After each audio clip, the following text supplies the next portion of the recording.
Hello and welcome to the Slapshot Syndicate podcast. Be sure to subscribe for more content, and whilst you're at it, go and follow our social media pages. They're on screen now.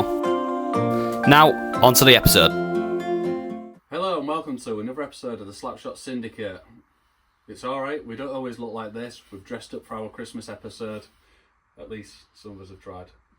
Yeah, what's wrong? This is the Winter Classic, mate. Off Bobby's back. Yeah, it's class. It's about time you won something. I'm sick of hearing you. I'm going to win it this week. I'm going to win it this week. Well, I know I've won the shit off the bat before, but I've never won the 50-50 yet, so that's my aim. Well, yeah, look at you, all festive. It's not bad, is it? These was borrowed at last minute. But we was meant to go winter sort of Christmassy theme, and I was the one who forgot. But this actually, it was my jersey. I brought it to the studio, and I hold sentiment with it being Emmy's shirt from that season. So I guess we're semi all right there, aren't we, in that respect? You've pulled out all the stops, haven't you? Yeah, I've gone for a Hull Pirates Game 1 Tom Stubley shirt. Yeah. I was just going to say, we've all got a Game 1 shirt then. Yeah. You've got the Stubbs, I've got Chimbo, you've got Specs. Yeah. How cool is that? Very cool. Yeah. Well then, lads, it's been another good week. Yes. Bit of this, bit of that. Some interesting scores and results. And that league table's tightening up once again. And yeah, Christmas is looking, it's going to be hard hitting and fierce. Yes, I can't wait for Boxing Day. Can't wait. But yeah, no, it's been a good week. Feeling a little bit worse for wear today. We was out, weren't we, yesterday? So, might be a little bit of a sloppy one for me. 2 zombies and us. Sounds like a band name, that. As in the zombies. No, but I'm up for it. Let's go. Let's get into it. Yeah. Right then, boys, let's get into Seahawks reaction. So now we're going to look at what happened with the Seahawks this weekend. First of all, we started off with a game on Friday night away at Leeds. I didn't see or hear much of anything about this. I was too busy having a few jars. Mob. This was another time I was having a few festive parts as well. So I didn't see this one either. But this game completely went straight by me. I was too busy exercising your arm. I was keeping tabs on it, boys. I didn't watch the game because I was out for a curry. Priorities and all that lot. But no, I was keeping tabs with this, and I've seen a lot of comments and bits and bobs in the forums, and we're obviously going to the score and stuff like that, but maybe not as reflective as the scoreline suggests. But get into it. So Leeds Knights winning this one 5-1, keeping a good vein of form at home. Leeds at the moment. Face value looks quite heavy. We seem to have lost maybe that fear factor on Leeds that we once had maybe last season, where we sort of got a good few results and went to Leeds, and past couple of times we've succumbed to the Kieran Brown show, as it were. I think that's exactly what it was. Obviously, he got his hat trick on the night. He got an assist as well. He's mopped up a bit there, and he shown us what it's about. And obviously, he got a short-handed goal as well, which is always very gutting. But I wish I'd have been able to go to this game, because we always take a decent crowd to Leeds, don't we, as well? And the place is electric, to their credit. Like they know what to do as a fan base for their team, and it's just a shame we couldn't go get the job done. But the usual people coming up like chumps for them. Liam Payton, he was on the score sheet. Ollie Endicott, good to see him on the score sheet for them. But for us, it was Jordan Stallard. Yeah, so obviously big talking point going to the weekend again. Wasn't it? Who's going to be dropped? Who's playing? I think it was it an injury precaution on this one? Johnny. Yeah, Johnny Corneal, which is sort of seems to be his main man at the moment, doesn't it? Really, everything he asks of, and he hits all the metrics. So. Corneal was in this game when he was on Sunday. No, it was both games, wasn't it? No. Oh no, Sob's on the first. On the first one, wasn't it? Yeah. Which again was a talking point last week. But coming off last Sunday's game, it was when we took it to them away from home. It was pretty hard to. You said, didn't you? It's pretty hard to change the team when you're playing like that. So again, it was sort of an unchanged team, and that was fair. I don't think there'll have been many complaints. I think Sobs will have wanted to have been in there, definitely. Yeah. But perhaps going to Leeds, maybe that flair and that little bit of extra passing, scoring sort of that you can get from Sobchak was maybe needed, but. At the same time, you can't change a team that's working well, can you? No, I mean, face value, looking at what happened in the game, Leeds scored their first goal 17 minutes in, and that sort of wrapped up the first period, which isn't bad. No, it's 1-0 not. down, first period against Leeds at their place. I think we've been, and a lot of other teams have been in worse positions. It's not panic stations. No, are they, absolutely not. I think you're still in the game. You can make something of it. It's, Yeah. Obviously fiercely contested at that point, and you feel like something could be on the cards. But second period runs round, and before you know, we're 3-0 down before we start getting a bit of a booking, really. Yeah. So Ollie's obviously grabbed that second goal, which will have been a really important one for them. And I think when Leeds do get that second goal in a game, they sort of go into that next mode, don't they? Where they're like, right, we're going to go for it here. But then obviously Seahawks have stayed at them. This is the one consistent thing that I saw loads of people saying, that every time they had a goal, we weren't like, oh, we're going to sit back now and take it. Like, it was really at it. Yeah. Like going back at them, trying to keep themselves in the game, clawing themselves back into the game. So obviously we got that power play, didn't we? And the third goal unfortunately came from our power play, which was a little nick from Brownie, and we've all seen the clip, and the way that he, as soon as he nicks that puck and gets his head down, I didn't realise how powerful of a skater Kieran Brown was. I think Bart knew they weren't getting back to him. Like, he was gone one day. And Geordie, to his credit, came out and did what he could, but Kieran Brown did what he does, and tardily slotted it home. So again, that puts us in a little bit of a tricky situation. Correct me if I'm wrong though, but our goal, did it come from the same power play, or it looks like so we had a little bit of a bounce back, which again shows a bit of credit to the Seahawks. Yeah, it does. The good thing is there, like you say, the positive from that is, yes, we did concede short-handed, but then to sort of neutralise that goal by instantly scoring your power play is good. Getting the game back within 2, but then it didn't really spare us on after that. Not like, play-wise, we just didn't go capitalise and get a few more goals. Yeah. But looking at the stats and stuff, we similar amount of shots. Leeds 29, Hull 28, which you said it maybe not a reflection of the game there, which is probably a bit more clinical than goaltenders like Gozzy. Yeah. And then you could probably argue that we've always got the harder job. But yeah, it was short. Obviously, it's one of them games, isn't it? You gotta get past it, short-lived, and move on, because we had a big game the next night on Saturday, didn't we? Absolutely, yeah. Yeah. So shall we move on to Saturday then, with you mentioning that? So Leeds taking that game at home on the Friday, 5-1, and then we moved into the home game for Hull Seahawks against Sheffield Steel Dogs. A very informed team, as we've mentioned. I think it was a 10 or 11 win streak. I think I think we sort of went against Seahawks, didn't we? I think maybe you favoured Seahawks, maybe in hope and loyalty more than anything else. Actually, it was me who went for Seahawks. You boys back to Sheffield. But yeah. all's to be revealed, everyone. It's all down to your hats. But yeah, I think going into this game, like you said, form-wise and stuff, you would assumed that Sheffield were going to come and do the business, but we had ourselves a night, didn't we, on Saturday? We did. It was a very, very good game to watch. I loved it, to be honest with you, and it had like a bit of everything, didn't it? It was hard, it was intense, gritty, and it had goals in it. So it had a bit of everything, really. Owen Brutton opening us up opening us up on the score sheet, and real naughty little play from Kent as well, though. Wanted to assist that. I remember him sort of like wrapping around the front of the goal, sliding it across, and Brutton slaps it. I've been saying it for years. You were like, I've been saying it. He's coming into his own now, AK. Yeah. No, we talked, so didn't we, about how good they seemed to be on the power play. When they was moving the puck about, and we was like, this looks like way better than what we've seen in recent weeks. And we sort of opened them up, didn't we, on that power play when Bobby got the goal. Yeah, so I was just going to say about that. So obviously Sobchak back in the team for this game.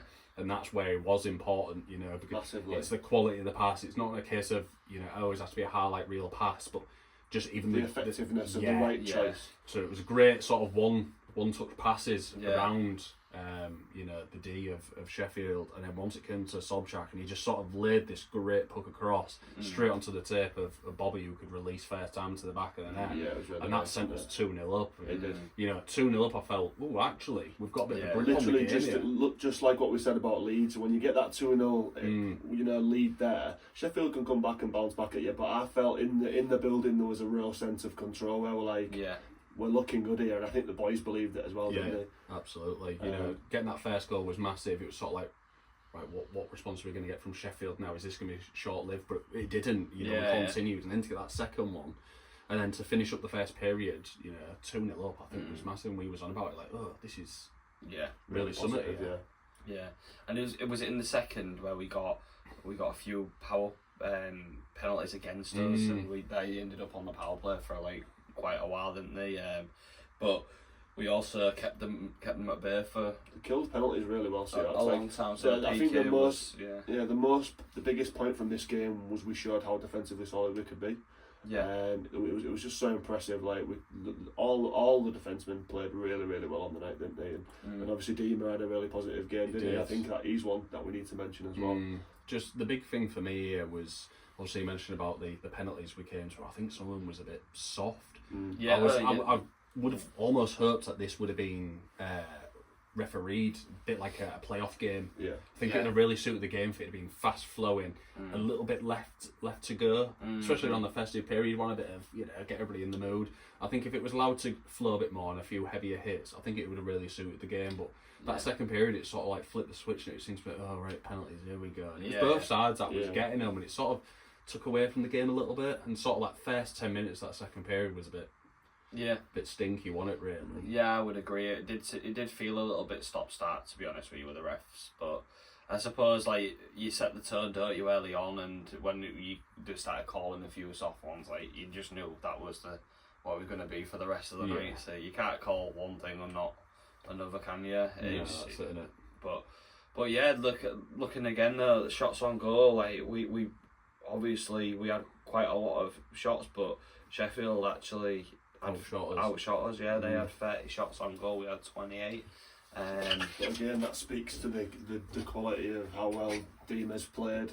And I think Matty touched on Dima in his interview, didn't he? About like not just holding the puck, but then like putting it into corners or making those extra little bits of detail which just really spare the team on, and he really did come through for us on the night, didn't he, Dima? I think it was one of his best performances of the season so far. I agree. I think he was an absolute brick wall. Yeah, definitely. Like you say, it's one thing to sort of maybe save and block a shot, but then if you're dropping it straight back in front of you, there's pieces are being picked up by the forwards again from the opposition. But like you say, he just moved it really nicely, got us out of a bit of a hole at times. And Sheffield are a team that will go on goal. They're in the crease all the time. So he's before when that puck leaves the stick, he already needs to know what he's doing, and 9 times out of 10 he did that, didn't he? And I think the only goal that Sheffield's got, to their credit, was an absolute rip out on it by Genjinov, which I think a lot of netties in the league would have struggled with. So he'd probably deserved his shutout, if I'm being honest, Dima. I think he could have been good for it. If we had got the shutout, I think you could have said, he deserves that. Bit of an interesting one with Bear Genjinov on the night, wasn't it? Because was it an hat trick he got on the night before? But then sort of struggled and went into a bit of a housery attitude, didn't he? He was winding a few players up and getting into a bit of it, wasn't he? I think one of our lads was sort of maybe sent on a mission by Matty to take him out of that, and Josh Hodgkinson did that really well, didn't he? Whenever Bear was on the ice, Josh was on the ice, and every time there was a stoppage, he was this close to him, yapping. And I think with a big player like that, if you don't have that little bit about you and just allow them to play their game, how quickly can they get in and bang a few goals? So I think Genjinov was trying to give it a little bit to like Sobchak and people like that, but then, like you say, even Bo Reader was getting in with him, wasn't he, when he was starting to have a little bit of sobs and stuff, looking after his import. But Hodge was I think it was Hodge's duty to man mark Genjinov, and look at the scoreline, it's exactly what he did, didn't it? So he's given massive credit to himself as well. Yeah, he did a real good job. Like, even when he said man marking, he wasn't letting him past him at all, was he? Because obviously where he is in D, it's out, and we're going, shooting towards the left from where we sit. Like, he's there, isn't he, on that line? So he got a real good view of like how that was being controlled by him. But it was a very, very good night for us. I felt like it was a really good team performance. The again, depth as well. Chile getting on the score sheet as well. Nice for Chile, that one. Love that. That's class. He's one that has just done whatever Matty wants him to do, hasn't he? When we've been short on forwards, he's filled in as a forward. When we need him as a defenseman, he's done that. He really, really has just been an absolute grafter. Yeah. So the fact that he got that empty netter at the end was real nice for him, wasn't it? You love to see that. The players that initially, won't score loads in a season, when it comes down to the naked run at the end of the season because you haven't scored, but him and Tom Stubley maybe a nip in a little bit. Yeah. I need to get my goal in quick. Yeah, so you can have a nice Christmas now with Yeah. his feet up. That's it. Feet up now. Yeah. Got the goal. One question I had, boys, is going back to the man of the match, who was Sobs. So a massive reaction for him. I thought personally that he deserved the man of the match. I thought it wasn't just the attacking stuff, he was like up and down the ice all night. There was a stop right near the end where he was in front of the goal, he just like poke checked it away when someone was about to wind up, like on his knees up and down, like really grafting. It was a different side to Sobchak. So my sort of question for you guys is, next week say Johnny is okay and that injury sort of precautions out of the window, do you still see a place for Sobs in the lineup? It's an interesting one because obviously our next game is the Boxing Day fixture against Leeds at home. So obviously Sobchak was dropped in the away game at Leeds. So there's two sides to this. Does Sobchak come in because it didn't work away at Leeds, so the game plan has to change? But then obviously his performance warrants him potentially being in the lineup again. Yeah, I agree. But then who drops out? That's the question. That's the one, isn't it? I might, he must have a headache, man. To be honest with you, it's just because, like, how do you choose when all of your imports are, starting to put in some numbers or showing form and stuff? It just makes his job really hard. Like, do you at that point just think, well, hope that somebody has a bit of a knock so you can sort of say to him, you're going to sit out tonight. Yeah, justify it, because it must be a real hard thing to call. I mean, between the three of us, I don't think any of us could probably say who you would drop.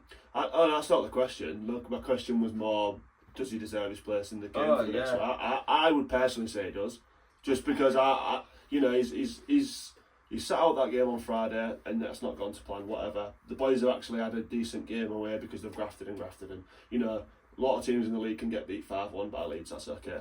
But actually, when he has been called up, he's put a real good shift in, he's got a man of the match performance. So what kind of message, I don't know if does it send a message of, oh well, Johnny's back now so you need to go, like, does that then deter his motivation to keep putting those performances in? Because I don't think it would, because Sobs as a person, when you see him on the videos, I've met him in person, he seems to be quite a professional guy. He wants the best for the team, which is amazing, and he's a real great player on his day. And the fact that he's come back and gritted his teeth and put in a performance like that, like, for me, I think he does deserve a spot. I think it's an interesting one for me because you have to beg the question of why he was dropped in the first place. And it has been sort of stat-wise, stat-wise, potentially he's not quite there. Yeah. One good game doesn't right or wrong, in my opinion. I know that's been really critical, but the other guys aren't doing anything wrong necessarily. You know what I mean? That great, yes, you had a really good game, you had a man of the match performance, but just because you played great once doesn't then mean you're instantly back in the team. Yeah. I don't know, from my perspective, I don't think it's as as black and white as that. It does pose a bit of a predicament for Matty, I get that, but for me it's not just because you played great last game, you're in, and make someone sit who's been a bit more consistently good. Yeah, so if Johnny comes back in then and Sob sits again. I think, especially with Leeds in with a bit of high energy about them, like for me, I think Cornel has to be in. I think I would 100% have Cornel in just because of what he brings to the team. But I would also have Sobs in. What about you? So you drop in then? Who am I dropping? It's hard to say, isn't it? It's got to be the only one that's in contention for me would be Stallard. Maybe so. It's either Stallard or Sobchak for me because, as we mentioned before, Big Brock isn't going to sit out. Matty thinks he's the best defenseman in the league. He's proved it at times already. He's got a bit about him. Emmy seems undroppable at the minute. His work ethic is really good. He's banging points in. Johnny's the main man. Meets all the metrics. Yeah. So it leaves two people, Sobchak or Stallard. In my opinion, it's that. That is your who. It's really difficult, isn't it? Because like Stallard, he almost goes under the radar a little bit because, but he is, when you see his stats and stuff, he's putting up numbers, isn't he, as well? But we know what Sobs is about. I don't even know who I would drop, but for me, I've been leaning more towards Stallard in this game just to give Sobs his opportunity. I think and just see if we can work it a bit different, which seems really harsh when Stallard scored our only goal against Leeds away. I think you need to maybe look at, I know we'll come to this, but you've got to look at that Solway game for Leeds and how they're played, because obviously there's some sort of like gamesmanship and how that game's gone to how to beat Leeds. Yeah. And it's one of those where did they go flair or was it high energy? Yeah. That might sway Matty a little bit. Yeah, maybe, yeah. I think there's a bit to look into there. Interesting. Yeah, we've obviously gone right off on a tangent there, fellas. But yeah, great night all in all. Probably not an expected result, but to end obviously Sheffield's long win streak and to do it against a Yorkshire rival is absolutely fantastic. I know the lads was on a night out afterwards, so yeah, but Matty might have opened his wallet up a bit more after a good win. But yeah, I think you said it was a good win. I think it was a fantastic win. Really over the moon with that. I think we made them look a bit average at times, to be honest with you, which is hard to say when they're second in the league and on a good run. So not the worst weekend. Maybe could have been a bit more respectful at Leeds, but to really turn it around and beat Sheffield was top draw for me. Yeah, absolutely. Yeah. With that said then, that concludes Seahawks Reaction.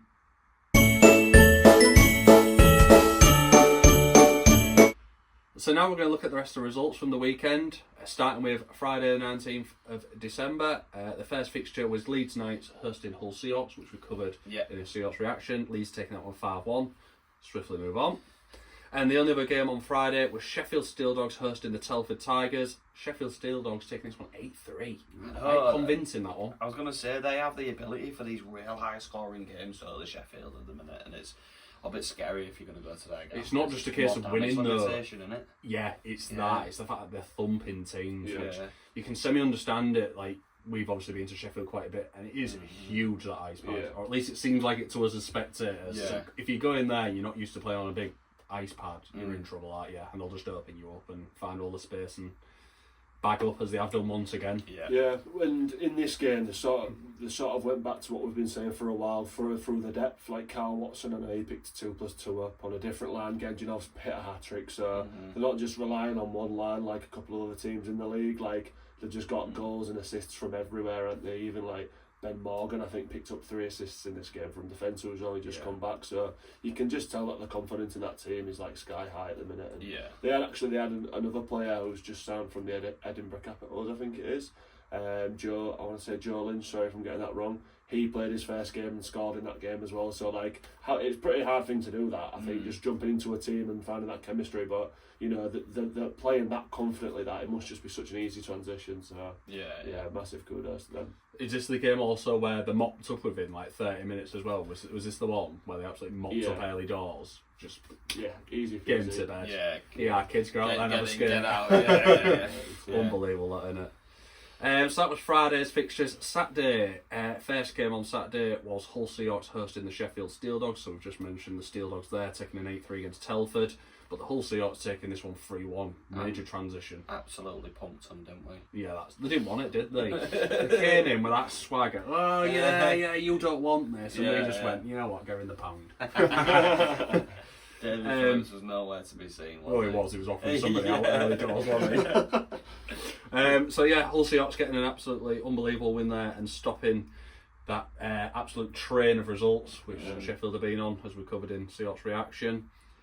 Swindon Wildcats against the Milton Keynes Lightning, 4-2 in favour of the Wildcats on this one. So one we had eyes on, tough fixture, but Wildcats taking it there at home. Yeah, this is one where like Swindon, I think Swindon fans would expect this because they've just got those wins, aren't they? Like short margin wins, but convincing wins where they are just going to be really solid at home. And it speaks, doesn't it, to say the fact that they've only lost one game in however many at home now. Like it's ridiculous. The form at home is unbelievable, isn't it? And even if you are an MK, it don't matter who you are. Like they're gonna shut everybody down. It's very, very, very rare that they have an off night at the link. So business as usual for them almost, isn't it? And MK getting a few lads back and stuff like that, which is positive. Which obviously there's another one that we'll mention for the next night in there, but obviously not quite there yet. Thing is with MK, they're actually not that far off it. We'll come into this when we go into the standings, but for the sort of results that they've been getting recently, it's still not reflecting. Yeah, I agree. The tables, I don't think it's too bad for them. Like you say, with the players coming back, and the Ross is going to end up starting to stack up again. I think they'll start pulling some results together. Yeah, definitely. So obviously that was the first of a double header on the weekend. The second double header was Bristol Pitbulls and the Basingstoke Bison. Bristol Pitbulls at home on the first night, but they got beat 5-3 by the Basingstoke Bison. This is an interesting one, this, isn't it? Because I think, not to the Bison's discredit, but I'm sure that quite maybe all of us backed the Bristol to have like quite a decent result here. You know, Bison are renowned for sort of winning games, but with low scoring, like shutting teams down defensively. But it's flipped the coin there, hasn't it? Obviously, and you know, they've banged 5 away from home and took it to Bristol. So that's a massive kudos to them. I think that's a real good result. Yeah, like, you know, Basingstoke sort of slipped off a little bit, didn't they? They'd obviously gone that real nice run, picked up points, but I think the past week or so, past 2 weeks, maybe they've not really picked up many points. So it's obviously get this one on the Saturday was massive and get back in the win column. So fair play to them. Especially with someone around them in the table as well. You know. Yeah, absolutely. So another part of another double header then, Peterborough Phantoms hosting the Romford Raiders. Peterborough Phantoms taking this one 4-1.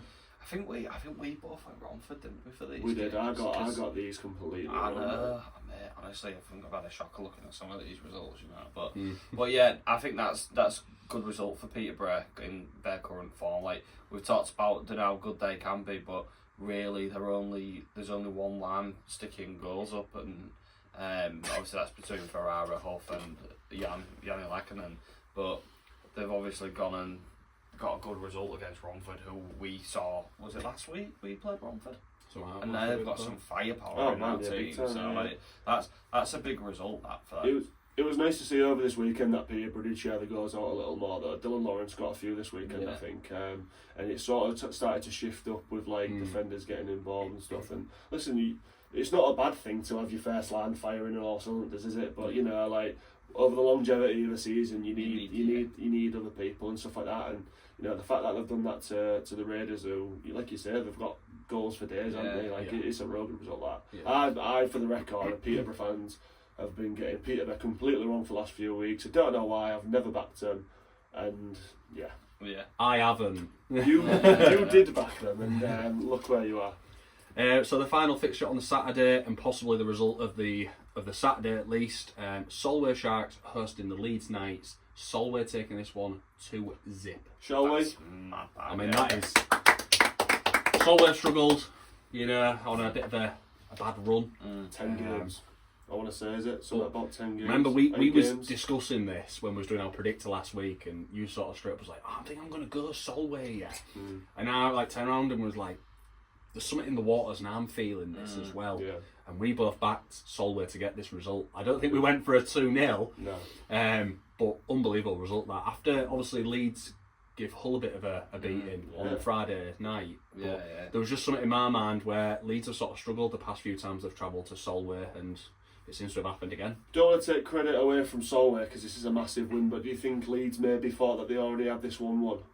Because, you know, how are you, like you say, how are you going from that performance against us and really getting up to it to then go to Solway and, you know... Not fancying the travel. Maybe not fancying the travel, maybe people thinking, well, you know, these guys have been losing for ages and this, that, and the other, but, you know, like, let's just talk about Solway because unbelievable result for them, that, and some really big individual performances, weren't they? Yeah, and absolutely massive, you know, a shutout...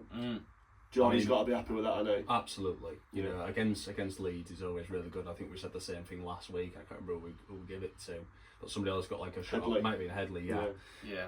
If you're getting a shutout against Leeds, whack that straight on your CV. You deserve all the credit there, don't you? And even in the interview after the game, he was so humble about it. He was like, oh yeah, that is like might be the first shutout that we've had in years. He was like, oh, that's nice, that's all right. But I was like, mate, this is your moment here. You've had a worldie against Leeds. Like, come on, give yourself some credit. But it is, but he's also one of the more senior players in the team. He understands there's still a lot of work to be done. Yeah, definitely. You know, inside, he probably loved it and will cherish that one. But you know, on the outside, you've got to show that there is more work. So you can't just like, we'll this put is great. Everything's been undone now. Yeah.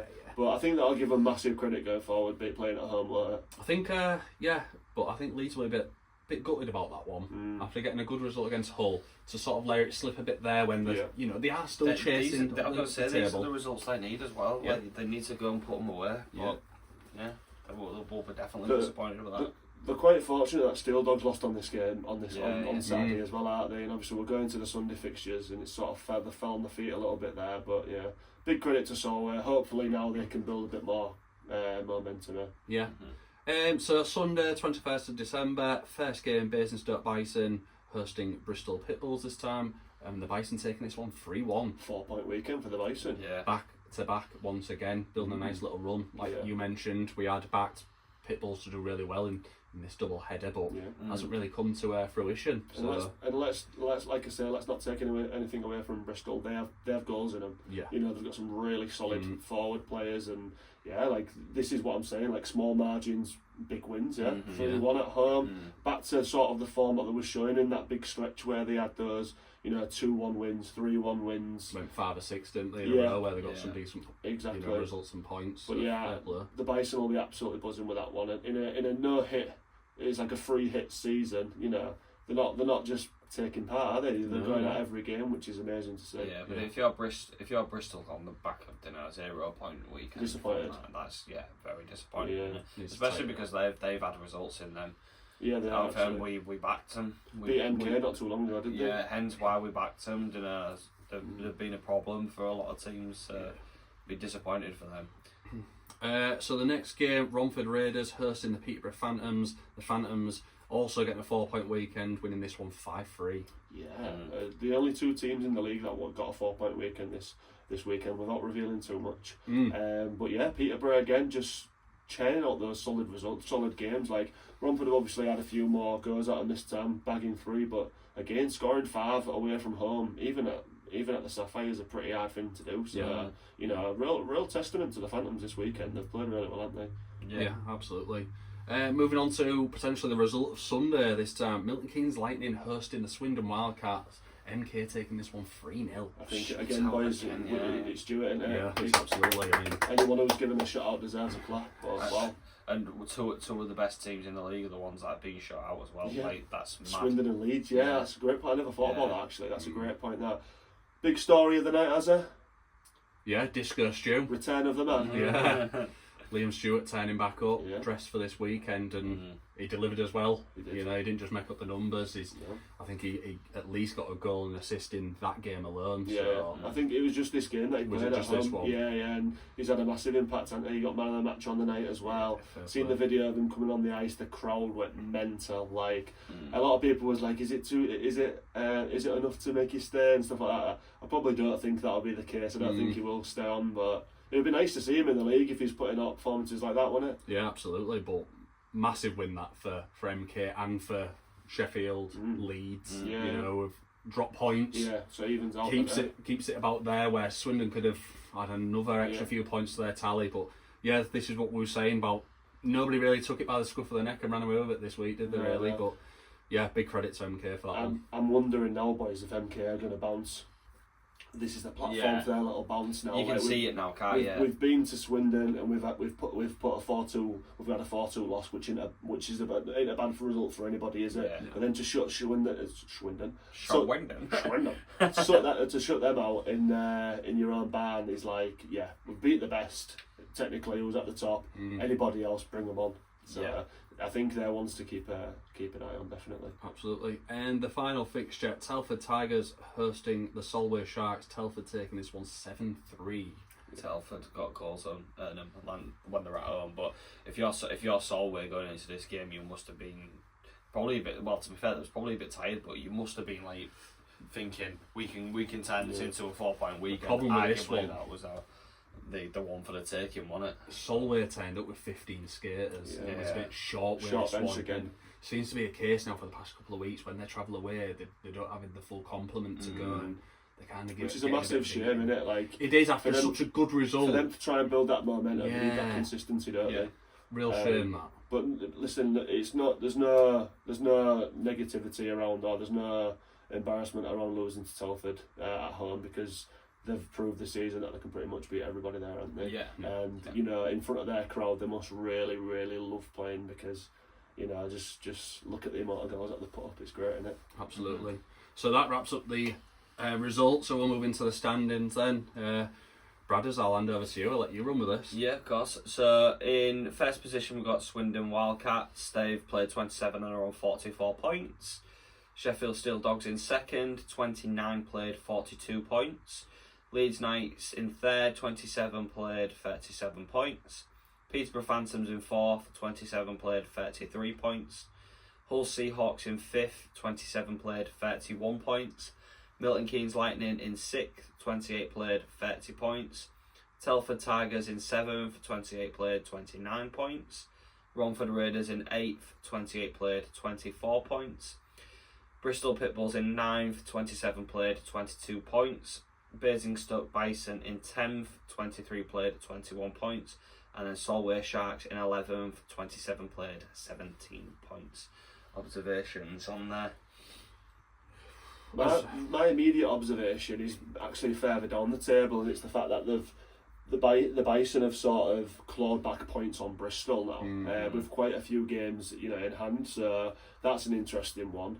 I think the main story of the league this weekend is the fact that Swindon, Sheffield, and Leeds all dropped 2 points on it. So you know, very fortunate in that situation where you know Swindon could have pushed on, and then there could have been like 6 points clear.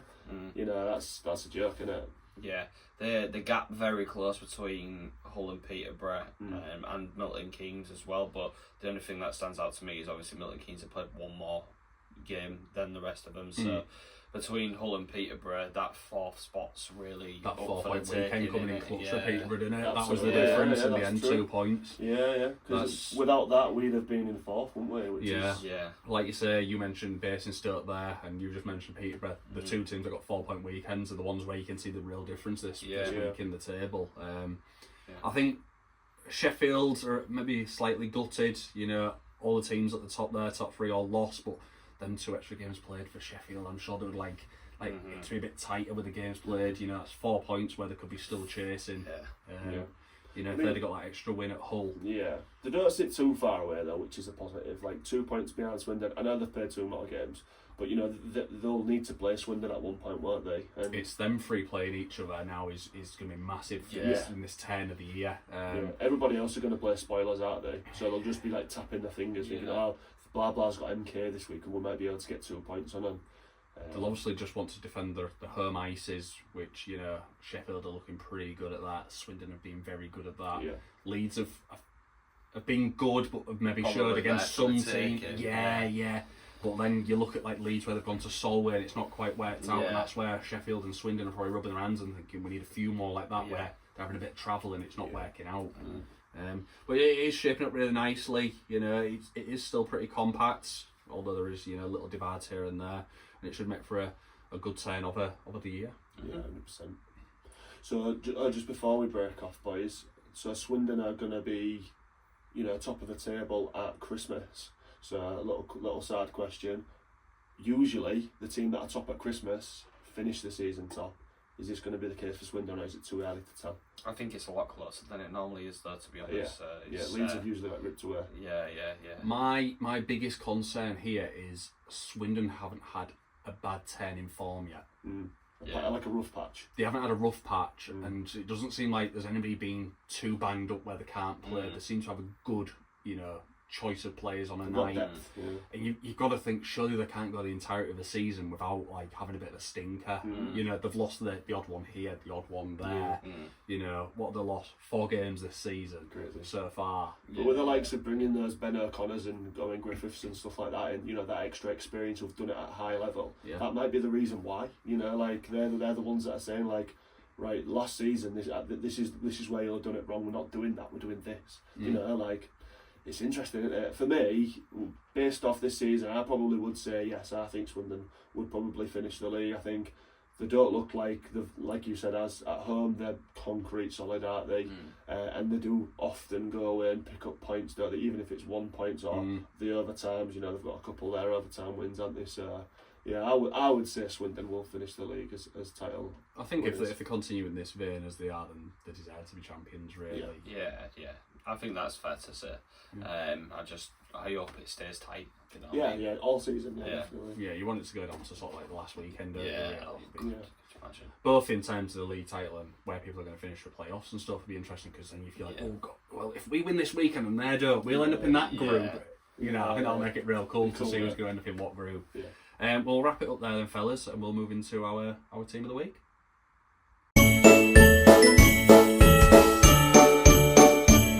So now we're going to look at our team of the week for this week. We've mixed up a little bit this week, haven't we, boys? We have. It's once again one of those where we haven't gone wholeheartedly on stats and who's done this and that. I think we've picked a few different people might not quite agree with, or think we're idiots for this one. But we'll jump in there. So starting us off, our netminder this week goes to Solway Sharks Jordan Marr.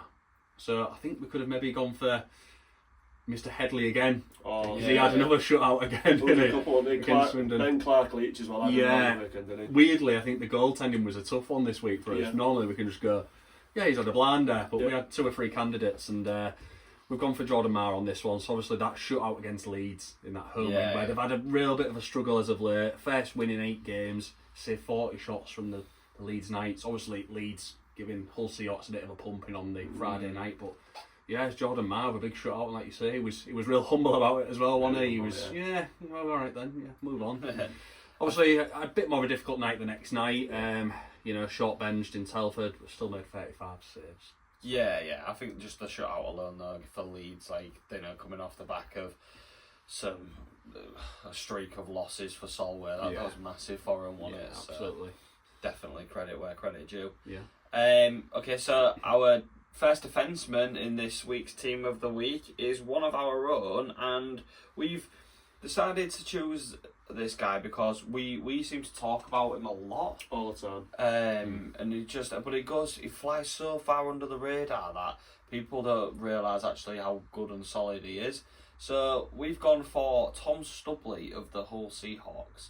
The reason is just because he's so consistent, and he has been for weeks, and we've just noticed that he does a load of dirty work that other people don't really see. He mops up, doesn't he? He stops chances happening all the time just by his intelligence on the ice, knowing where to be and stuff.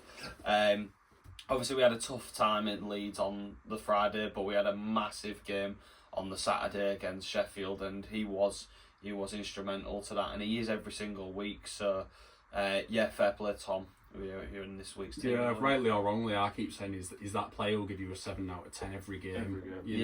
Some people will say, well, 7 out of 10 ain't good enough, you want 10 out of 10, but across a full season, if a player's just going to drop your performance, you're just we'll take that. And I'm a big fan of his, and I like what he does and how he mops up and just sees some the players building up, and he just sort of steps in and is like, nah, we'll get rid of that. And he does it calmly as well. He just plays simple defensive hockey and effective, doesn't he? Every time he does all the right things. Yeah, there's a couple like that in the team, aren't they? Like him and Hodge have really stepped up this season, haven't they? I think there's a few who didn't have that. Yeah, I think in every team there's always that defenseman who probably doesn't get enough credit. Yeah. I also think Jonathan Kirk for Sheffield is also another player like that, where maybe doesn't always do the flashy bit, but he's always there and just mops up. Yeah, I agree 100%. So well done, Stubbs. The next one is a member of the Slapshot Syndicate, and that is Basingstoke Bison's captain, Stuart Mogg. He was part of the decor who conceded 4 games all weekend this weekend, boys, against Bristol, who are absolutely churning out the goals at the moment. So that's really good in the terms of the defensive stuff. Away from home on the Saturday, he chipped in with 3 assists as well. No goals or assists or anything like that on the Sunday, but again, to only concede 1 against Bristol, we've got the likes of Dunbar and Bricknell and Robertson, yada yada yada. To only concede 1, they must have played really, really strong, defensively strong. So really big credit to them. I'm sure he had a couple of nice celebration videos as well. Now they're back to winning ways. We also love his videos. We're like, woohoo! 2 points. So going on to our forwards then, our first forward, and it goes to a Peterborough Phantom, and it is Luke Ferrara. Another weekend where, as a captain, he's really gone above and beyond. Between us, we sort of differed in our opinions on what Peterborough would do this weekend, but this guy, scored the first goal in Saturday's win against Romford and got man of the match, and scores 2 more in the 5-3 win. Yeah. You know, and just when Peterborough need to keep churning out results, and it's obviously a festive period where it's a bit clumped up on fixtures, and you know they've come off a 4-point weekend, and this guy's rallied through and got the lads onto them wins. And that's a wild one as well, that Luke's never been in our team of the week so far. Yeah, it is a weird one. Yanni's been in there a lot, and Cam's been in there, Dylan Lawrence, but never Luke, and maybe we won't give him the credit that he deserves because he's massive for them, isn't he? Yeah. Okay, so our next forward is a new one, I think, and I'll be honest, someone I'm not actually been very familiar with, but it's Alex Sanford from the Basingstoke Bison. Obviously he was at the forefront of Bison's increase of goals this weekend against a hard Bristol team. Got a goal and assist away on the Saturday, and then 2 goals on the Sunday to wrap up that 4-point weekend for him. So he's coming clutch for the Bison, and it's good to see new people, you know, cropping up and getting on this team of the week. So. Absolutely. He's definitely one that I think the Bison fans really like shout about, and like he's one that, you know, he's a proper Bison lad. Like they really like him, so I think that's really good.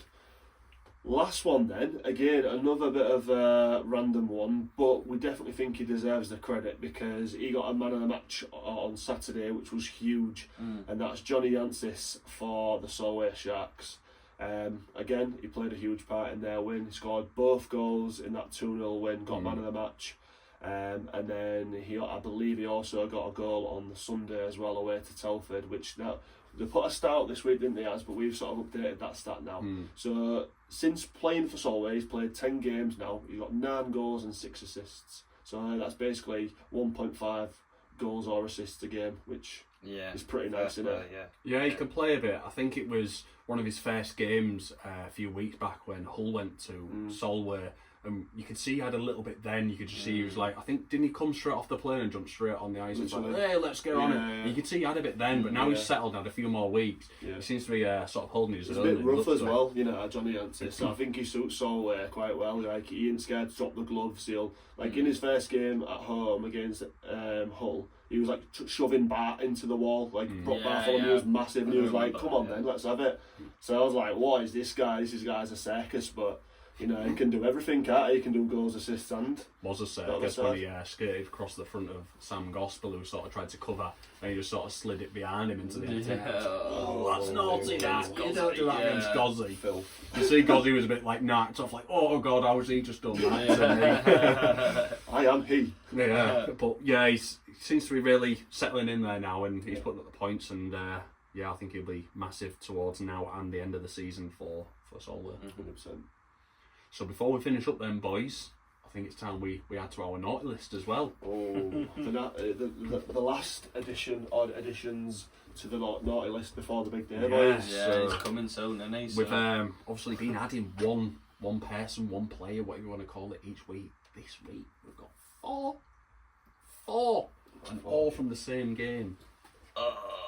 And this is horrible because it goes to the humbugs of the Romford and Peterborough game. So I don't know if you boys saw, but there was some absolutely ridiculous calls made. So 12-minute penalty for one player, and there was 2 incidents involving goal line technology. For Baker, Baker. So if goal line technology was involved here, we'd have been mopped up, non-issue, everybody being happy. No, was not. And I know the videos have gone out and people have seen these and like, that did not cross the line fully and all this, that and the other. But it just seems like the Humbugs have just thought, yeah, you know what? We're going to be the pantomime villains. Yeah, they've already clocked off for Christmas. Unfortunately, I don't like that. No, I don't like that at all. No. It's almost, we said off camera, but we'll say it on camera as well. It was almost like CC thought he'd made the save, and what did the officials have to say? Oh, no, he didn't. Absolute pantomime. Not a fan of it. Humbugs. No. I've had a lot to say about Humbugs this week, to be honest with you, because I mentioned, obviously, the officiating in the Hull and Sheffield game. It seemed a bit soft. Yeah, it's meant to be the season for cheering and joy. There's no joy in Humbugs getting involved too much. Ruled off goals and stuff, Not a fan of it. So I think it was lead referee on the night was Hamilton. We've had him a few times as well, and not a fan of his work. So unfortunately, all 4 officials on the night in that game, you're on the naughty list. Gutted. Officiate there. We're only joking. We don't like to bash officials too much. It's not like we would ever step up and have a go, because who needs that grief? Nah. Anyway, that wraps up our team of the week and our naughty list for this week. Thanks for watching. Now it's time to look at the fixtures of the upcoming sort of week. It's not just the weekend, is it, with the festive period, boys? We've got Thursday, Fridays and Saturdays and all sorts of stuff happening. But before we get into that, it's everybody's favourite segment, and that is Scores on the Doors. Yes. Rossi, tell us the damage. This is a bad one. I know. I'm not looking forward to it this week. Boys, we've had a lapse. Oh, yeah. Let's just say that. So we had 10 games. Did we have 10 games over the weekend? 4, 5, 2, 11 games over the weekend. Let's just jump straight into it. So before the start of this weekend, or this round of fixtures, me and Azza was in first place with 94 points and Brad had 89. The gap was as close as it's been for a long time. Now, 2 of us have won the week again, and 1 has just had a bit of a meh. I wonder. well, soon be revealed. So Please tell me you've fallen off the horse. The back-to-back wins. 2 of us have scored 6 points this week. Oh, that's not bad. 1 scored 3. Yeah. Mm. Yeah. Unfortunately, Brad's thoughts are correct, Yeah. and Brad was the one who has scored 3 points this week, which means, get her out. We're at it again. Looks so like we're sharing custody over the Christmas period of Little Miss. Cheers to that. thank you very much. That's quality. Yeah, so Brad unfortunately only got the Sheffield Telford game right, Swindon MK home game right, and Telford and Solway. Yeah. It was when I saw Solway beating Leeds, I was like, oh man, that's Listen, I think it was a hard one this weekend, wasn't it? We usually are around 8-9 points on average, so even those 2 have took a bit of a dip there. We're only just over 50% with the points. No correct scores, obviously. So the new scores on the doors are: me and Azza have now made it to the 100 club. We're Very on nice. 100 points, and Bradders is not too far behind with 92. All Stretches to 8 points there. Yeah, just a little bit more of a gap there, boys. But again, like we always say, a couple of correct scores and you're right back as a Mad mix. though, isn't it? Like back-to-back wins. Yeah, I know. You've had, still you, chasing. you know, you're still chasing You big need a time. correct score or something. Yeah. It's a madness though, isn't it? I think like every week I've won, you guys have been. It's like been close. Yeah, maybe You're 1 still point back or to something, so you points, haven't really made an absolute Yeah. crawl on us. So let's look at the fixtures then, fellas, and see if Brad can right or wrong. Yeah. So, first fixture, Friday, 26th of December, Boxing Day, and it is Hull Seahawks hosting the Leeds Knights. Yeah, there's going to be a couple of Christmas dinners to be working off in this one, isn't there? So it might be a bit of a performance-enhancing roasted situation again. That was nice. Or we're just going to see a very slow game. Everyone's like, should we just take it a little bit easy? No. With 5 breaks rather than 3. Well, you two seem a bit apprehensive to jump in here, so Yeah, go on. I'll go in. I'm going to go for Seahawks. Okay. Yeah. I'm going to go for a 3-2 Seahawks win.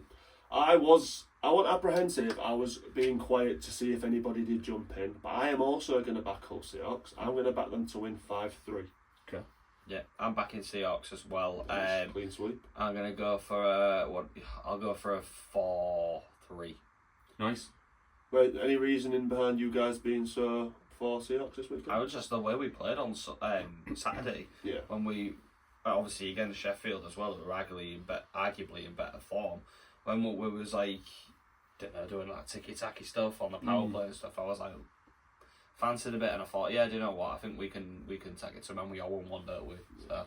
I'm just bang up for it. Christmas Day, then into ice hockey. I'm already excited now. So I hope the lads are charged up for My it. main thing was us being at home. I think we are I say it every week, but we're a different beast at home, aren't we? Yeah. So that's my reasoning.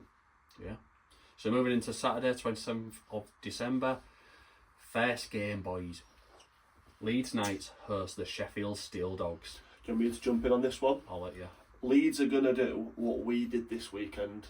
They're going to lose the game on the Friday and they're going to win the game on the Saturday. So they'll lose away from home, win at home. I'm backing Leeds and I'm going to back them to win 4-2. Yeah, I'm going to back Leeds as well in this one. I just think Leeds getting a 0 point weekend won't happen. Unthinkable. Yeah, Or so is it? I'm gonna back Leeds. I'll go for go 5-3. I'm also not going to go for Leeds. Mm. So the unthinkable is what I have thought about. I think Sheffield are going to do it. Yeah. Leeds 0 point weekend for me. That'd be a big statement in the current standings, wouldn't it? I'm going to go for a Sheffield 4-2. It's opposite. Yeah, me and you are opposites there, aren't we? Like that. We'll move on then. Basingstoke Bison hosting the Romford Raiders. These two going at it again. This will have gold in it. This, Yeah. I reckon. The thing is do you stick with Basingstoke after they've just done the 4 point, or do you think Romford have learnt a lesson? I'm gonna go for Basingstoke in this. I think it'll be sort of like 5-3 Basingstoke. Yeah. I like that. I'm also going to back Basingstoke, but I'm going to go a little lower. I'm going to go for a 3-1 win to bet the Bison. I'm going to join you both on Basingstoke, but I'm going to go for a 3-2. Interesting. Nice. Bristol Pitbulls hosting the Swindon Wildcats. This is an interesting one, this. I was on Macca's last week and I asked Jack which teams he sort of doesn't what he'd like not like to play against the most. He mentioned MK, which obviously they lost to this weekend. He mentioned us, and he also mentioned Bristol. Strangely enough, he said that you never know what you're going to go get with Bristol. They're a bit like crazy, erratic sometimes. Probably a bit of a banana skin. Yeah. So that'll be an interesting one. Part of a double header as well. Yeah. So you're back in Bristol. I'm going to go for Swindon. I'd say that. I was just saying. I'm going to go Swindon 5-2. I'm also going to go Swindon 4-1. I'll go for Swindon as well. Then. I'll go Swindon 5-3. Milton Keynes Lightning hosting the Peterborough Phantoms. Phantoms coming off that 4 point weekend have done really well past couple of weeks, but MK getting that nice win there at home against Swindon. As you two mentioned, is this the start of something? Could be. It could be. This will be an interesting game. I think. I don't think MK will be walked over. No, definitely not. In fact, I'm going to back them. I'm going to back MK to win. 4-3. I'm also going to join you there. I'm going to back MK. I'm going to back them to win 5-2. I think it might be a bit more resounding than that. I'm also going to go MK. I'm going to go 3-2. I think it'll be tight and... Yeah. Romford are going to be a team that are going to go roll over for MK, but I think... Peterborough, sorry. Are going to be a team that are going to roll over for MK, but I genuinely think that Leeds game will be a bounce for them. Yeah. I don't know why. Final fixture on the Saturday, Solway Sharks host the Telford Tigers, a reverse from this past weekend where a short bench Solway went and got pumped 7-3, I think it was. What are we thinking here? Do you know what? I'm going to back Solway.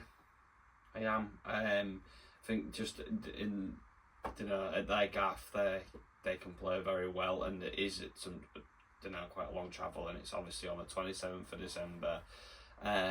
Both of these teams have really good home grounds, so I'll go for Solway.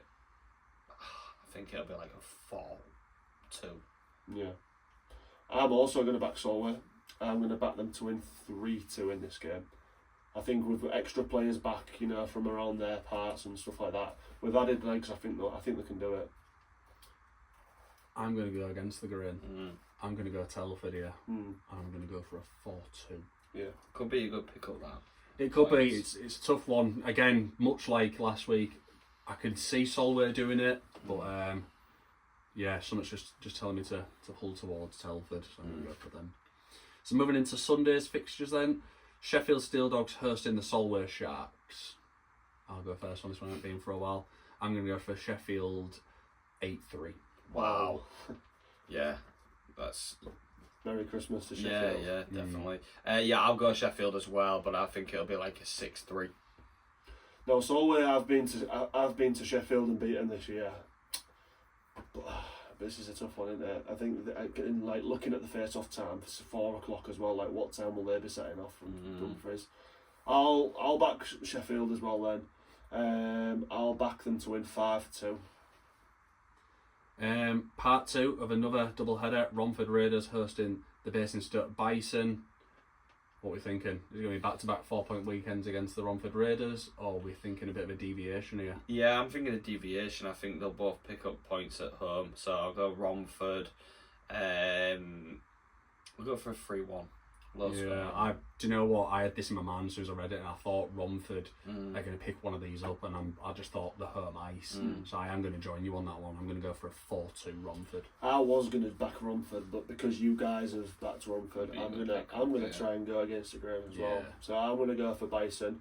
I think it'll be like a 4-3 win to Bison. Nice. Another double header. Reverse. Peterborough Phantoms hosting MK Lightning. This one's tough because we know what's said about Peterborough at home and the good value for it, but depending on what happens on that Saturday, it could be really interesting. Yeah, I'm going to go Peterborough 3-1 on this. I'm also going to join you, Peterborough. I'm going to go for a 2-1. I was going to back Peterborough, but again, I want to try and deviate from Az and try and get a couple of those points shifted. So I'm going to back MK for a 4-point weekend, the first one that they'll have had in a while. But I don't think it'll be easy. I think again I'll go for a 4-3 to MK. Nice. Telford Tigers hosting the Hull Seahawks. Banana skin. I'm going to go for Hull Seahawks. I'm going to go for 6-4. Wow. See, this is... I'm battling with myself here because I know Telford are good at home. And we can struggle away. But it's Christmas, feeling festive. I'm gonna stick with Hull Seahawks on this one as well. So I'll go for a 4-2. Yeah. I'll join you boys. I think if they can get over the line with Leeds on Boxing Day, I think they'll be really pumped up for it. They'll have had an extra day's rest as well, which isn't always the best. But I mean, Telford will be coming back from Solway, and it might be a bit of a tricky one for them. I'll back Hull to win 5-3. Interesting.